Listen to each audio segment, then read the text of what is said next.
One. Hey guys, welcome back to the Off the Script podcast. Jermaines is absent in this one, but me and Jack Thorburn are running the show, and we are joined by Greg, one of Andy's clients. He is about 48 hours out from his show. That's Greg Taylor, Titan on Instagram. You guys probably know who he is. If you enjoyed the podcast with Andy, it's going to be a great insight into what's been happening, and then we'll finish off with the usual fucking nonsense that we do on this podcast anyway. So it's a pleasure to have you on, Greg, especially so close to the show. But yeah, man, how's things currently? Good, man, good. I think if anybody who's in prep in the last weeks, they question themselves, they doubt a lot of things, they're constantly thinking about what they could be doing or what they're not doing, and just the usual thoughts. But yeah, I'm pretty confident, I'm pretty happy with the way things have came together. Just really need to tighten it up and bring the best package on the day. So you mentioned sort of like the self-doubt aspect to it. Obviously you work with Andy now. Did you work with him last year when you competed, or is this your first year? Last year, yeah, Andy was my prep again for was my coach for my prep for my Scottish PCA and the UK PCA. Before that, I've never had a coach, but I mean, Andy's been my best friend for like 6 years or more. He was the best man at my wedding, so we're pretty close, and we know each other inside and out. So if anybody knows my body, it's him. So I couldn't ask for anybody else to really do my prep and be more confident with. I've done all my off seasons myself. So when I left the UK PCA last year, I just ran a 10-month off season myself, and then Andy's took the reins for the prep again. Obviously we're both really keen to sort of find out about how your prep's been with Andy and stuff, but obviously he's just started with, well, he's a few months into working with Patrick Tor now. Without giving away too much information, has he implemented do you think he's implemented anything he's learned from Patrick within your sort of diet? And because does he do your programming as well in terms of training, or is it just more diet? No, my training's always been myself. Andy knows how hard I train, and obviously we've done our YouTube series together, and we've trained many times throughout the years, and he's seen my videos. I know what he's like in the gym. We're both very similar in how hard and the intensity we train at, so he's never wanted to really take the reins of my training. He always knows what I put in the gym. Like, I'll never leave anything in the gym. I'll always give it 110. So I've always done my training myself. It's just really been the nutrition side of things. I want to take the ease off in prep and just let him take the reins there. Yeah, I think when you have confidence in a client that they are giving it 100% in the gym, if you've seen them in the gym, which Andy has with himself and he's trained with you, I think you can sort of hand the reins over, because obviously you're a personal trainer as well, you coach people as well, you know how to program in terms of like your exercises. So I think it's almost not needed. But then, like you said, the nutrition side of it. Often nutrition's more the fact that you doubt things and you change exactly.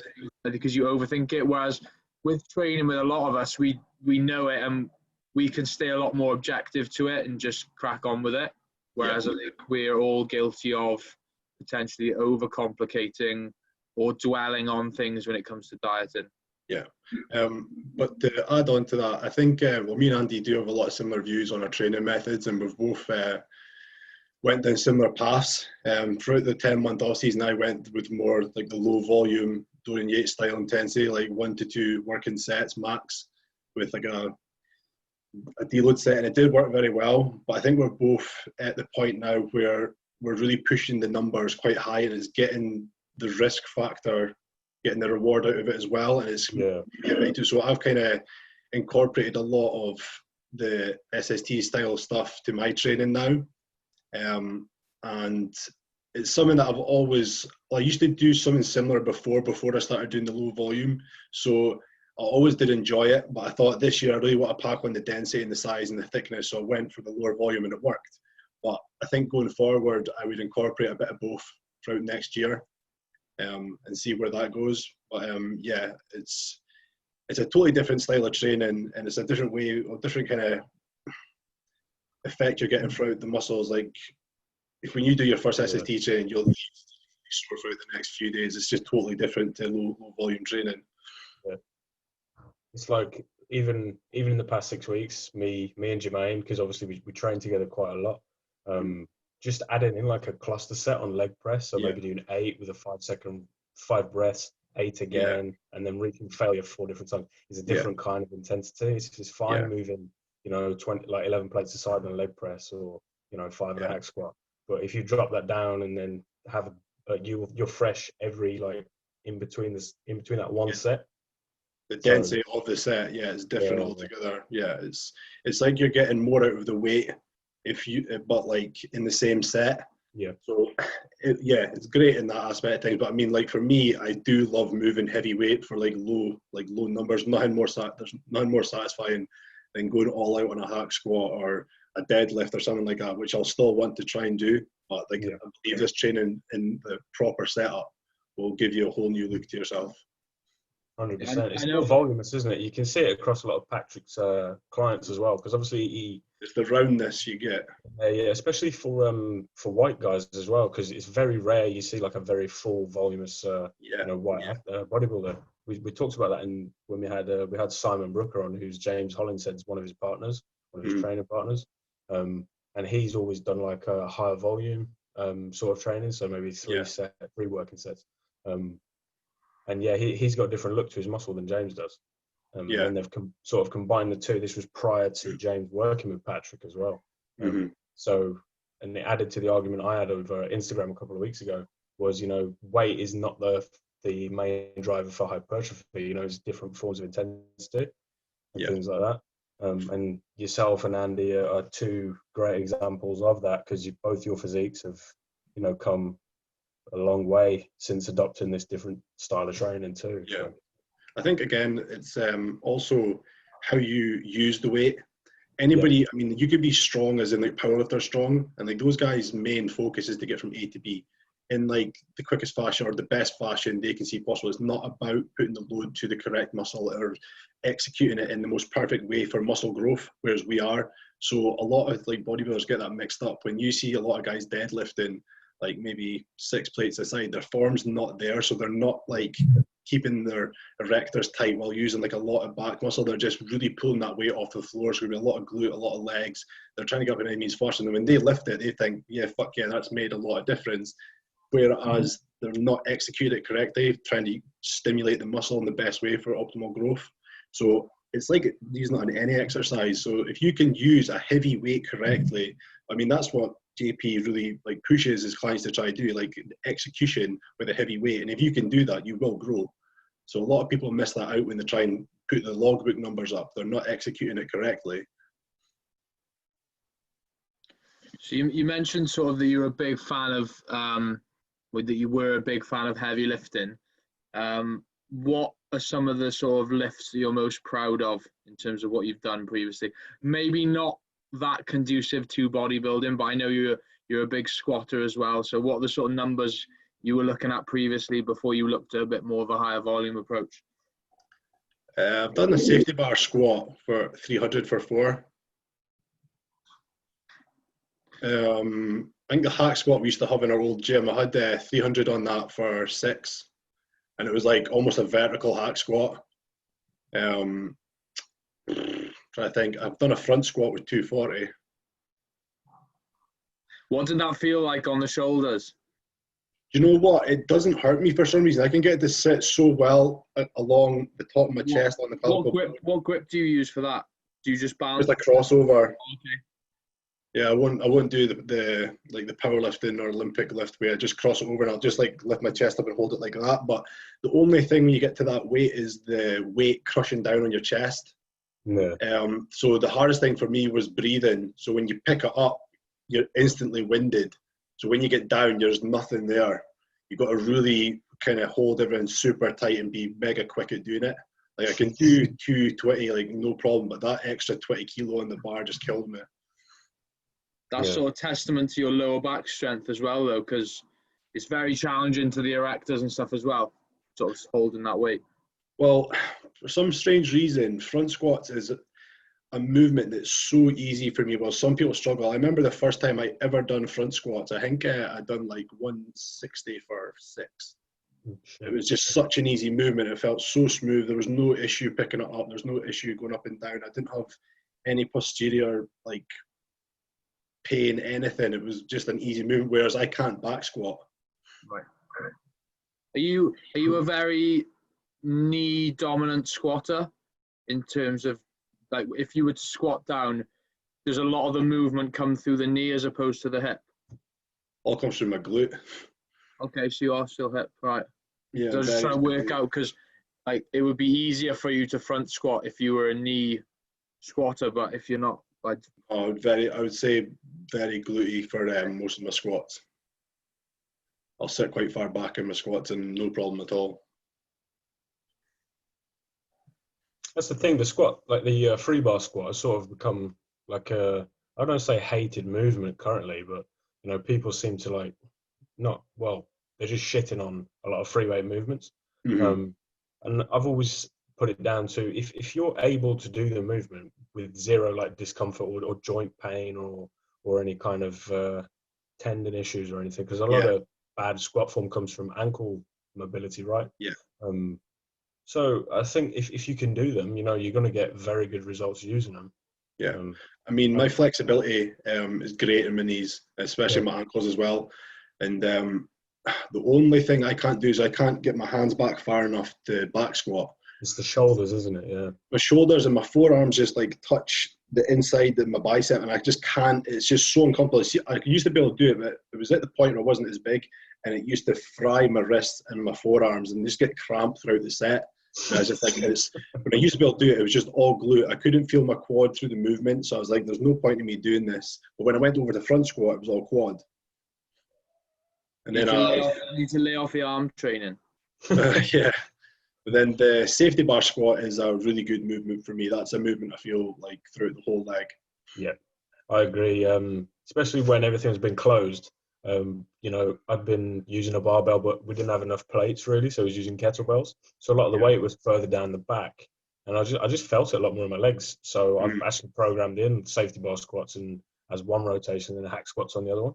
Well, that was all I could do in lockdown was squat on the Swift machine, but I used to put straps on the bar and hold it like that, and I'd flick the bar and hold it with the straps, and it was a great movement because you could position your feet wherever you wanted and you could hit it so well to the quad. So I did that movement for like 5 months, and it's worked. Obviously my legs have been pretty good throughout this whole prep, and they're not lagging in any way. Definitely not that side hamstring shot you put up earlier today. Speaks wonders, you know. Yeah. Okay, so we obviously mentioned your competitive season last year. Obviously you're very close to the show now. In terms of weight, I know it's not really always relevant, but how much weight have you put on since show last year? I think at the Scottish I was 104.5, and this morning I was just under 110. Cool. That's a hefty gain in such a short sort of period of time. Yeah, about 10 months. I've also been dieting for like since end of January, so it's not like I've so it was really from about May till January I had a really good run at it. But yeah, I mean, I don't see me coming down much lower than 109. I could be totally wrong, but I think I should be about 109 on stage, if not more. So what does a sort of off season look like for yourself in terms of food? Are you someone that has to push food quite high, or? Yeah, my metabolic rate's quite quick. I mean, like even now, like I said, I'm probably just under about 700 grams of carbs in a day. I've been pushing that since Saturday, and I'm not filled out yet. So I'm still like trying to push that food to fill out. But I mean, like when I went off the show last time, I rebounded quite quick, and like obviously I got a lot of my rebound post show, but my calories were up to like 6, 7, like no problem at all. Obviously for anybody that gets to that point, you're really struggling to push the food down. But yeah, I have to eat quite a lot of food to keep the gains coming, really. Has it always been that way since you started, or? I've always had quite a quick metabolism for sure, yeah. but I would say my body processes crap food pretty well. Like sugars, your burgers, your pizzas, it processes it really well. Like even through prep, like Andy's given me like refeeds every so often, and it's been like a Five Guys and stuff with like large fries and that, and I'd literally wake up like half a pound heavier max. There was times I was having like Domino's in the prep and I'd wake up the same weight. Okay. So it's like it does process stuff quite well. Yeah, for sure. It definitely seems that way anyway. Yeah. In the off season, so you're pushing 6,000 calories. Is it like a 80-20 split in terms of good food to say cheap food, or we pushing? I guess the point, obviously, you get really bored of food. Yeah. Well, you don't really want to even have a cheat meal. You're trying to force so much food down throughout the day. So I'd probably just have to try like one at the weekends with the family. We'd have like a movie night. We'd order pizza or get burgers or something like that. But no, I mean, my diet was pretty clean. I would have like cookies and stuff like every day, maybe like pre-workout, something like that, or a muffin. Nothing like massively, but I mean, my diet was still like 90-95% clean throughout the day. Definitely. I'm just trying to find, like, when I was on myself, I was doing like new ways to make the food a little bit more interesting. Like sometimes I'd have like mince with pasta with a little bit of sauce, or then I would just have like chicken and rice the next week, and I'd like, obviously the macros were very similar. Just trying to make things so like my palate didn't get really bored and I didn't want to eat. Yeah, Jax, I think that's the king of repetitive eating, I think. Yeah, but like I'm similar to yourself there though, Greg, that in terms of once you get to a state, like I wasn't at 6,000, I was at 4.5, but I would like add like Pop-Tarts in pre-workout, similar to like the muffins and stuff. Because when you're at that stage, realistically, you're not going to be adding more. You don't want to be adding more oats in or more rice in. So just little things like that to help. Were they sort of the first things that came out of the diet then when you went into? Yeah. Me and Andy are very similar in that way with my diet clients. It's like we do like to have a little bit of like bad food in the plan, or like a little bit easy food to take out. So like just this other day, we had quite a bit of jam in my first meal. We're pushing that, and we didn't seem to see the need of it, so we took out the 50 grams of jam. That's actually quite a bit of jam. So there's a lot of things like that. But I mean, like when I was coming into the start of my prep, Andy just said, just cut out the junk, have your one cheat meal a week. And the diet stayed exactly the same. Nothing changed from that. And I literally like dropped like 2 kilos in my first week. Wow. So it shows you really like how much like crap really like holds water in your body. You don't think it is. You have like a little bit here and there, but it really does like make a difference when you just clean up your diet. I say that to clients like straight away, or even if somebody asks me for advice, they'll say like, what's the best way to diet? I'm like, just cut some crap out your diet and I bet you'll lose weight in the first week. You don't even go like drastic and like get bored of having salads or your chicken. I was like, just cut the crap out a little bit and you'll be fine. You'll start to that way as well, isn't it? Like if you got a lot of food in there, that the easiest way to keep on the routine, keep on the diet is get rid of like one thing at a time. You know, you don't want to go from blasting 6,000 calories down to eating fish and rice and veg 5 times a day. That's a mistake that you still do see. You know, a lot of PTs and nutritionists like put that out there, so you're having people go from one extreme to the other, and then that's where they go wrong, and that's why people fall off their diets and stuff easy. I mean, I try and make whatever people are having in their day like almost exactly the same, so their day doesn't change much. I'll just cut out a bit of crap and they'll notice results like straight away. It's just easy. So you said you've been dieting since, what was it, end of January, early February? Yeah. So not like hard dieting. We've had like ups and downs just with shows being cancelled, and it's like I just wanted to hold on. I said to Andy, I was like, I'll diet till 2021 if I have to. During that period, did you ever take sort of like diet breaks, or did you have to bring stuff back up? Because I presume you thought you were going to be competing a lot sooner than you are. So were there periods of time that you had to sort of take off stay on the diet, but somewhat raise it back up? Yeah, there was that. Yeah, I mean, it was just boosting the same foods, but boosting the calories back up. It was just, I mean, there was one show we were doing. The first show was June, that got cancelled. Then one got moved to the end of August. That was going to be the British final, and then that one got cancelled. So we're pretty much like 6 or 8 weeks out for that, and then it got moved to the one that's this weekend, and that was a good maybe 5 or 6 week difference. So Andy was like, right, we're going to push the food. We're in really good condition now. We're going to push the food up for at least 4 weeks. Try to get a touch of a rebound out of it, get your body fresh, and we'll diet down again. So it was like little bits and pieces here and there throughout the year to keep doing that. I bet your condition didn't even change during that time, did it? What's that? I bet your condition didn't even change during that time.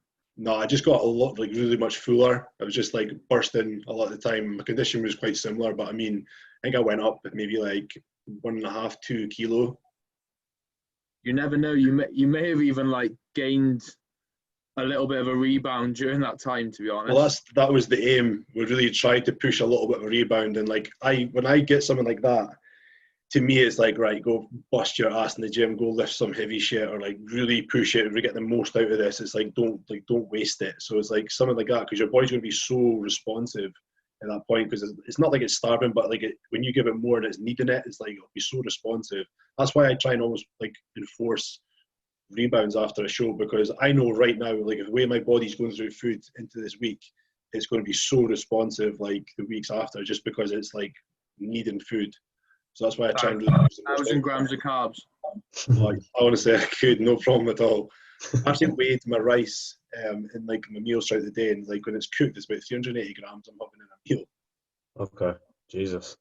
And it's like literally having it in like 2 minutes. It's like no problem at all, and I'm like hungry an hour later. It's like hoovering it up off the plate. Like you wouldn't believe it. Like I took, I think I had 5 meals, and I had to take a photos for Andy just to see how I was filling out.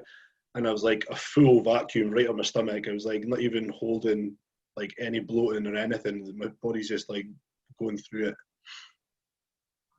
So in terms of, because you're known for getting in pretty good condition, very good condition. In this prep now, what's the sort of lowest sort of food you've been on and the sort of cardio and expenditure you've been doing at the time? Cardio was maxed at 45 minutes. I did an hour on rest days, but that was only the last 2 weeks before we started loading up now. And the lowest I think my carbs went was in between 150 and 200, and that I was dying, like really dying. That's mega low for me. What were fats during that time? I'm not actually 100% sure. Probably like 70, 80. Were there any like added fats in the diet? Yeah, there's like peanut butter. There's olive oil in my meals. Well, fair play to you, dieting with olive oil in your meal. I couldn't do that. It's like liquid calories, isn't it? So you don't do you know enjoy what? it. Do you know what? I actually asked for that. Because I was actually having cheese on my meals, and I was like, do you know what? Can I have olive oil? I just want to make it as clean as possible and like as little food as possible. I want to suffer. I love suffering. I don't know why. I'm just weird like that. see, if I'm not suffering, it's just not happening for me. I need to suffer. I need to know shit's happening. Yeah, you got. Like when I started to do that, and like I was on the low carbs, I seen my skull come in, like my cheekbones showing. There was lines coming in my eyes. I'm like, fuck yeah, this is it. I know, like stuff's going to happen. I think that mentality is missing across the board now. You know, you go back to, I don't know, say it again, but like you go back 20, 25 years to the sport, everyone's coming in with that sunken face. Everyone's pushing the boundaries and thinking, you know what, fuck it, let's do it.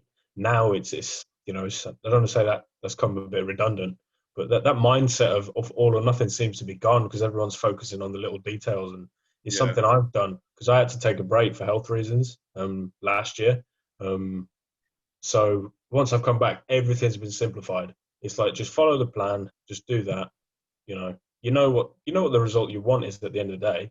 You don't have to worry about all the little tiny bullshit things. Sorry. Yeah, I mean, like I know I've dieted hard, and I've never seen like muscle wastage. I mean, my weight keeps going up, so like for me, like I don't see it being a problem with me. Some people may, but I just think like for me, it's not going to be a problem with how hard I can train and the numbers I can push. I mean, like even when I was on that 150 grams, I was dying. I think I inclined Smith machine press like 160 for 6 reps. It was like quite it wasn't an easy set, but it was a very smooth, clean set with no spot. Like that's the olive oil for you. My strength just stays there. It doesn't seem to go down. My mentality in the gym like even dieting, I can still get stuff done. It's not going to affect me in that way. Like even my squats, I was still doing like 220 on the Smith for sets of 6 to 7. You can do the 220 on the Smith, but then you're back home in the kitchen picking up a Tesco bag and you feel that good. Yeah. So it's like stuff like that. It's just like when people say they really struggle to perform in the gym in the last weeks of prep, I just think it's a mental thing. It's not, if you seem to think the food's like letting you like die, then you're just like let it beat you, because your mentality should be really going into fuck that set up like without an issue, no matter how tired and drained you are. 100%. For this weekend, what is the goal with the show for yourself? Pro card, 100%. It's always been the goal. If you're into bodybuilding, your goal is not to be an IFBB pro, then you should just stop what you're doing. This has obviously been the end goal for everybody for years in bodybuilding, but I mean, the amount of people that have told me and said I can do it, my physique's different, I've got a very aesthetic look with a lot of mass and wide, I've got body parts that like just shine on stage, like my glutes, my hamstrings, my legs, my small waist. Everybody said that I could quite easily achieve it. There's people saying that like if I don't win, they're going to be really shocked. I mean, it is very, very nice to hear it's a massive boost, but I mean, I'm not an idiot. I know there's going to be a lot. I mean, I know the guys that are going, and some of them are very, very good. A lot of guys have been chasing like the pro cards for like 5, 6, 7 years. Yeah. So they are very good. They're very seasoned. But I mean, I'm still going to win. I'm confident I can win. I know if I bring my best package on the day, I can win. And then, obviously, providing that does happen, yeah. What's the plans moving forward? We did it, well, for the first time ever, I'm going to have an off-season coach, which is going to be Andy. I just want some accountability in my off-season. Even though I've done very well myself, I would say I've done it at 80%. So the results I got have been 80% in my off-season. If I could do it 100, I could come back amazing next year. I mean, I could walk onto a pro stage at 115 kilo, like field. I want to do that, so I'm going to try focus a lot more next year into bodybuilding and make it more of a full-time job, and not so much as like a kind of part-time hobby. I want to more focus into it and see what I can get out of it. But we're going to see what happens this weekend. If I win and it's a good win, we may hop into a pro show the beginning of next year. If I think it was a okay win, I'm going to take a big off-season and come back in later next year and just see where I stand. I mean, obviously you want to see where you stand, but you don't want to go stand there and look like a little boy. You do want to obviously hold your own in some aspect. So that is the goal. But I mean, I still want to use a little bit of a rebound. So I will be using a good 4 or 5 months to try put on a good bit of tissue while staying in very good shape. You're extremely confident with yourself for this weekend, and there's no surprise really, because you know what you've been showing is it's extremely impressive. You know, I've seen some pictures from other guys, as you say. You know, they've been around the scene for a bit longer. They might have a more well-known base around them. You know, guys like Aaron Hudson and things like that. But I do think your look is very different. It's very unique and very individual, and it's one of them physiques that is either going to be first by far, by a mile, or they're going to go for the biggest guy.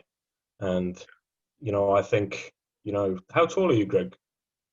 In between 5'8" and 5'9". Okay, so you're not a short guy. No, I think Aaron's maybe about 6'1". Yeah, he's about 5'11", 6 foot. Yeah, same with Joe. I think he's 6'1". Yeah. I mean, like, for the height I'm at, still sitting at 110 kilos. That's still pretty big. A lot of people tell me I'm bigger in person than I do look in photos. Like, a lot of people, they said when me and Andy stood next to each other on stage, like, they didn't realise I was, like, there. My pictures don't show a true look. So I'm kind of hoping it's going to be the same this weekend. I'm hoping, like, the new tissue and the new density and size I've added is going to really show on stage. Andy said in Derby, he's like, you don't realise, like, how wide I am in person, which is going to be hopefully quite a good thing. So, like, my front coming with my vacuum is quite wide. Yeah. For sure, especially standing next to some guys in the lineup. Your structure and you're not missing any body parts, to be fair. And there's a few guys that we've mentioned already that are less. Maybe their waist's not so small, or they are missing a few body parts here and there. So I think a lot of people are in for a big surprise this weekend for myself. Yeah, I mean, for me, last year was my first time doing bodybuilding, so I kind of just came out of nowhere and won the overall in my first show.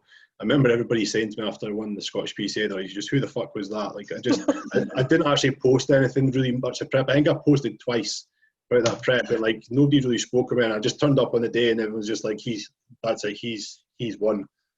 Andy actually called it the walk in the park. He just said, like, once you stood out on stage, that was it. So I just shocked quite a lot of people then. I think it's going to be, I wouldn't say it's the same this time. Like, a lot of people know who I am. I think some of like the bigger names, like you're saying, Aaron Huzzy, I don't think he knows, or he's not paid much attention. But I mean, I'm not trying to pay much attention to people. I mean, like everybody keeps saying, there's, what do you think of this guy, or you worry about this? It's like, I'll bring my best on the day. If they bring their best and they beat me, that is just the way it goes. They were clear winners. But if I win, then I'm the clear winner. Like, there's nothing you can do about it apart from bringing your best. And that's just the way it is. And if you get beat, you get beat. So with the show this weekend, I'm not 100%. Is it just the overall that's getting the pro card? Yeah. So there's obviously the light heavies, the heavies, and the super heavies. Because last weekend, there was so many pro cards given out that I couldn't sort of keep up with. Oh, the women's? Yeah. There was 4. But they've got all the different divisions. They've got the wellness, the bikini, the figure, and there's bodybuilding, was it? Yeah, I think or so. athletic. I'm not 100% sure. But I do know there was 4 given out. But it's the same kind of running setup as what we've got. So I think even the bodybuilding's like the novice, the beginners, all that. But then there's the men's open, which is my ones, but that's going to be like the 4 classes. And I think if you win your class, then you'll go in the overall. Then who wins the overall gets the pro card. So it's, even if you win your class, it's like, shit, I've still got to do this. Yeah. I think, Joe, were we planning on getting it? We were going to stream it on the Facebook, weren't we? If possible, yeah. Yeah, I think that's for everyone that's listening. You can via, or whose Facebook? Facebook site, is it? It's one of the, I'm trying to work out. It's Pumped Media. Yeah, Pump Media's Facebook group. If you go onto his page, you can get the stream up on there. So I was definitely planning on getting it up because there's a lot.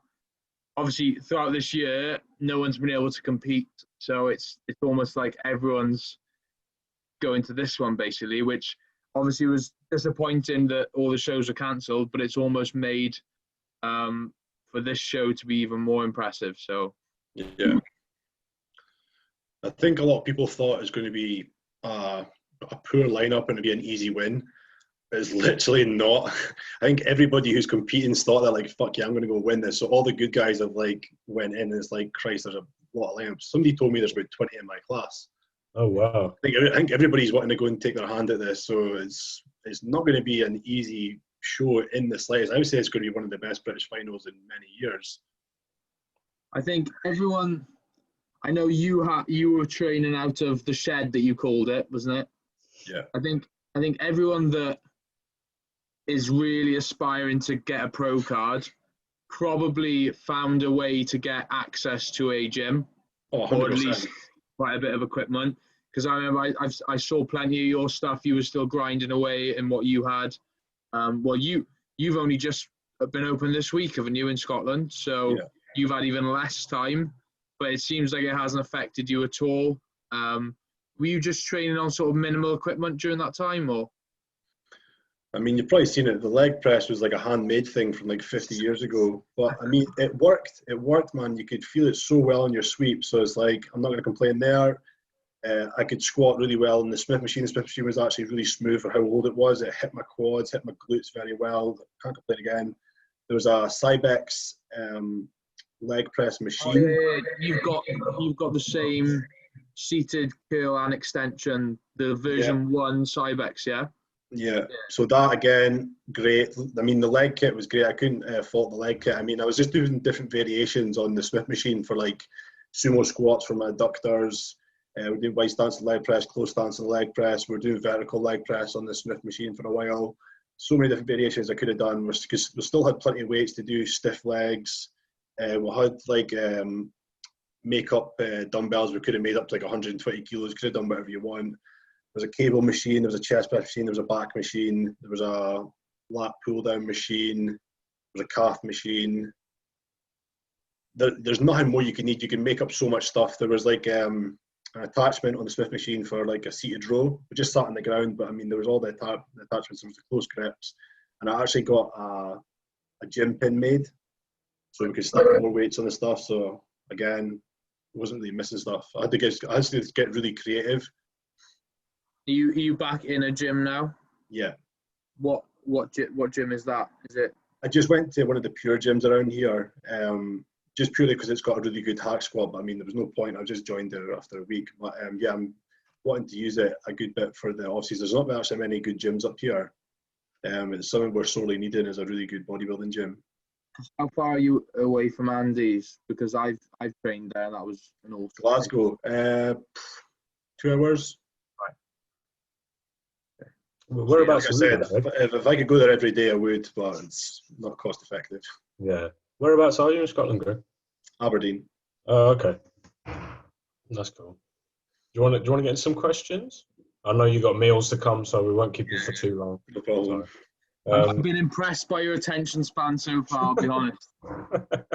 It's face plants, the bowl of food. Yeah, one of the questions was, you've got 3 places to visit on the list. Which 3 spring to mind? Specifically, what kind of places do we mean? I presume like holiday destinations, gym destinations. I presume they mean holiday. So, God, I think Bora Bora's always been on the top of the bucket list, and I don't know why. I'd imagine it'd be quite boring as well. You'd just be lying on a beach for like 2 weeks, but just to say you've been there to see a very unique place. For the Instagram pictures. Exactly. Definitely Venice Beach. I'd want to go train at Gold's Gym, Venice Beach. And for some reason, I've always wanted to go to San Francisco. Okay. Yeah. In terms of, I know you alluded to it then, in terms of 3 gyms that you could train at, what 3 would they be? Past or present as well. Do you know what? I'd like to just go down to Antibale's new gym. I mean, the kit in there just looks like second to none. Also, I wouldn't mind to go down to Muscleworks. Some of their kit is just so unique. Like when I've seen Luke train there, they've got something like that lion leg press. They've got the Dorian style pullover. They've got some amazing pieces of kit. But I wouldn't mind going to all the Dubai gyms, all the oxygens and stuff like that. Just look insane. Cool. Jack? Well, go on. Did you have any other questions off your list? Oh yeah. One of them were you asking me? Or were you asking me where I'd want to go? Yeah, carry on. Go on. 3 gyms. Potentially Metroflex. Yeah. The original. That'd be quite cool. I think you'd have to say Gold's Venice, even though I think that's lost quite a bit of. Yeah. Like maybe Gold's back in the day, like when you had Wheeler and Cormier all in there and stuff. That's what the barn was like, the shed, all the old school kit. And then potentially go to Old Temple when Dorian's still stomping around. Yeah. Very good show. Yeah, very good show. Yeah. I've always wondered about going Doherty's gym in Australia. I think that looks like it's a pretty good environment cool. Going. No. Definitely. Where else for me? Yeah, you got to say Gold's, right? Either in the 90s or 70s. And probably. I'd like to. Well, it's not on my bucket list, but I'd like to get a session in at King's Gym just for the environment. Yeah. You know. Yeah, definitely. One of the questions was, how do you know when to back off training, food, and potentially even drugs in a prep? Because I know that the individual who's asked this wants to remain anonymous, but he's been having some big issues. He's very, very depleted. He's not feeling great. And he's just wondering whether, when is the right time to back away? I think in drugs, it's going to be a term of how you feel. Everybody tolerates drugs different. I've never had that issue. I take drugs quite well. There's only a couple of drugs I really don't use, just personally, they don't blend well with me. I don't feel great, so I know not to use them. But in terms of food, you would have to be extremely flat, like really, really worryingly flat to have to really push your food up for a while. But I mean, any good coach should be doing that. You shouldn't be running yourself that flat. You should be like really pushing hard and maybe having like a couple high days or at least one high day, depending on how you tolerate food, to bring yourself back up and then going again. Training wise, if you're really struggling with your lifts and your lifts are really starting to like fail and your strength's going, then I would have like a deload week and then accommodate your food around that. Maybe possibly put your food up a little touch, or maybe just kind of carry on as it is. I would just go by feel. Definitely. Joe, remember we are asking the person that said that he's intentionally asked for olive oil to supper. So might not be the best person to ask about that. So just the moral would just be suck it up and crack on. Yeah. Yeah, like the amount of hypos I've had doing cardio at night is ridiculous. Is that when you do your cardio then in the evening? Yeah, man. Well, I'll give you like my routine. I get up at 3 a.m. to go do my stuff. Like I'll get up, I'll do my just now I do my posing rounds.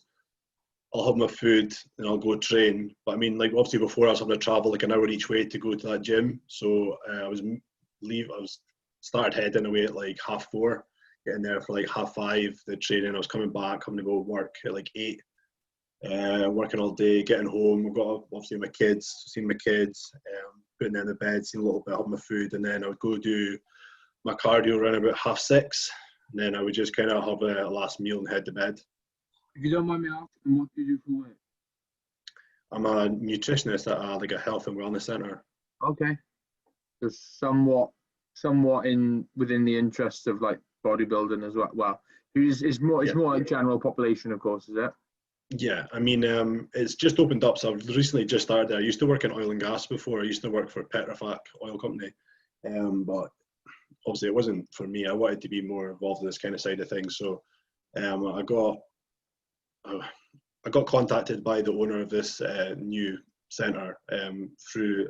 He knew his best friend knew me, so he just says this guy would be great to go and work for you. So we've designed like a whole branded cafe menu. It's like all broken down into the macros, the calories. So there's also like a prep menu so people can order it, come pick it up. We've also got all like the prep menu meals inside the cafe with a lot of different other stuff. So we designed all that, and then we'll also run like nutrition and training plans throughout the key. If anybody wants that, I'll do them. That's cool. That's pretty unique as well. Yeah. When did that start then? Well, the owner was he's been doing it for like a year, so it was pretty much due to open when COVID hit. It was like the week COVID hit, we were due to open, so we had to wait 5 months, and we just managed to do like the prep menu side of things. The prep menu was like a massive hit, so we incorporated all that into the cafe menu in like a really fancy, well presented fashion, with a couple other meals we'll only do in the cafe. Like we'll do like a really good burger and stuff like that. It's all like healthy. So But that was great for you whilst prepping. Oh mate, you know it's fucked up. Like there must be about 30 meals. I've not tried one. There's got no olive oil left in stock though. Oh well, that's the thing. If I ever like run out of food, I'm just like, oh, can you give me some chicken? Like go make me some chicken, or give me some like bean sprouts or anything like that. There's always a bug sliding around.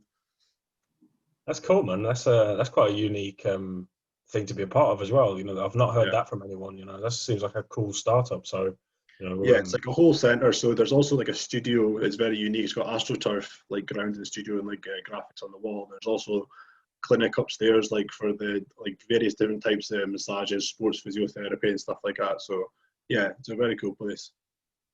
It's cool. Yeah. Do you have any questions, Jack? No, I sent them all the Instagram followers to your page, but was that the 3 questions you had? Those are the 3 main ones. The rest were pretty naff, to be fair. We've covered a lot of them throughout the podcast. I know we sort of touched on it, but what is the ultimate goal within the sport? Where do you see yourself in sort of the next 5 years? Obviously, I want to be a pro. With that, I would just like to go compete at one of the pro shows and try and work my way up to like the standard of a good show. And I think like the top shows are like obviously your Arnold's, your Tampas.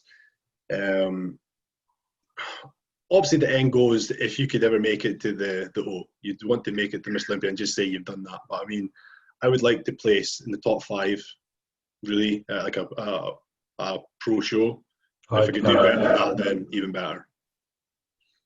I still think my physique and my frame has got a lot to say for itself. I think I've still got a lot of growing to do. I've got a lot of filling to go. So I think right now the possibilities are a bit endless, and I would like to see my potential in the next like 3 to 5 years and really see what I can do. That's awesome. Well, if you put on 10 to 12 pounds in a couple of months off season that you have potentially last year, I think if you took a full 100% off season off this, yeah, you got potential to throw another 10, 15 pound on, and that on your sort of frame is pretty dangerous, because obviously at the moment there's a big push for more of the slimmer waist kind of look, and obviously you still have that, so I think that'll put you up on placings for sure. So and who knows, that they might even take that into consideration over the weekend, that is the sort of look that they want in the IFBB. So that definitely plays in your favour, I think. So yeah, it's kind of what I'm really hoping for. It's kind of what a lot of people have said to me. It's like my aesthetics are very high compared to a lot of people. So I'm kind of hoping that's a good point over everyone else. Awesome, man. Just some closing thoughts. We ask every guest who comes on if you can have a 3-course meal, a death row meal, starter, main, dessert, what are we going for and why? So what's your post-show binge going to be? Well, do you know what? Like, obviously, I've had so much food this week. Food's not like what would normally people would be like, oh, God, I can't wait for a burger and this and that. Like, I think last time I was like that, even though I was still on quite a bit of food, I was really wanting to finish and go some food in this. Like, this time, my pure focus is the show.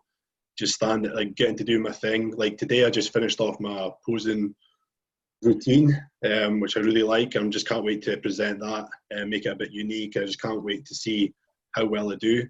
So that's my main focus now. But I mean, me and my wife are going to London after the show, so we're spending a couple of days there. So there's a couple of places we're going. We've got a couple of tables booked. We're going to like a burger place, a pizza joint, and there's a lot of like cake shops and what really visit. So I've got a major sweet tooth. I could just eat cakes all day. So we're definitely visiting a few of those places, definitely. But starter, main, dessert. I'm a burger guy. A massive, dirty, as big as tall burgers you can make it with like everything on it. So that'd definitely be my main. And just any form of cake for dessert. I love red velvet cake. For starter, that's a tough one. Andy went very traditional Scottish. He went for some coloured skink. So. Just trying to think. No chance. No, I couldn't do constant stinks. I'm not sure.